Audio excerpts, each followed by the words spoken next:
Barack Obama heads for South Africa next month on a state visit, and economists say interest rates are set to stay at 5% this week. I'm Richard Brooks. US President Barack Obama is heading for South Africa next month on a state visit. The White House says Obama will head out on his first major African tour since taking office, traveling to South Africa, Senegal and Tanzania from June 26 to July the 3rd. The National Security Council announced the trip on its Twitter account. Obama, born in the United States to an American mother and a Kenyan father, has so far only been to Ghana since becoming president. Sherwin Bryce Pease reports. As president, Mr. Obama has visited sub-Saharan Africa before on a trip that took him to Ghana in 2009. But prior to becoming president, Senator Obama visited South Africa in 2006, while the First Lady visited with her daughters in 2011, which included a surprise stop at the home of former President Nelson Mandela. The White House has not provided any further details on the president's visit, but it's understood he'll meet with government figures as well as leaders from business, civil society and youth communities. Sherwin Bryce Pease, SABC News, New York.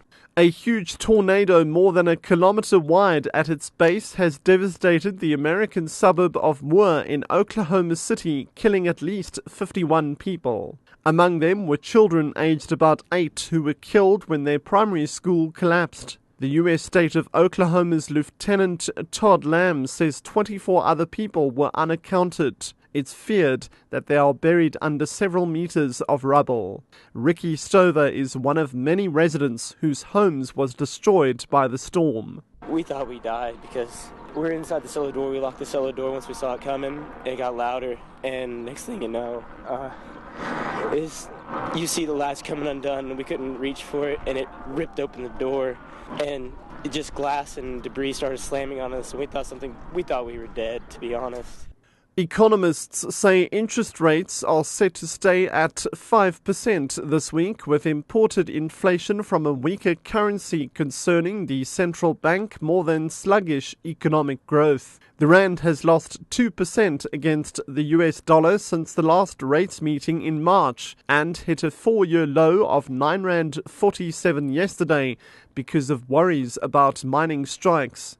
The consensus among economic analysts polled by Reuters is that the Reserve Bank will keep the repo rate at 40-year lows, with increasing price pressures restricting it from cutting to boost GDP expansion. The Constitutional Court will hand down judgment today relating to the costs of an application to the Supreme Court of Appeal over the Firearms Control Act. Last November, the Justice Alliance of South Africa and the False Bay Gun Club took the Ministries of Finance and Police, the Police Commissioner, and the Appeal Board of Firearms to court over compensation for people who had handed their firearms in during a legislation change. The Firearms Control Act restricts the number of firearms one person may possess. The appellants argue that because of problems with the changeover, many people's firearms were not licensed in time, and so they surrendered their firearms to the state and believed they should be compensated for them.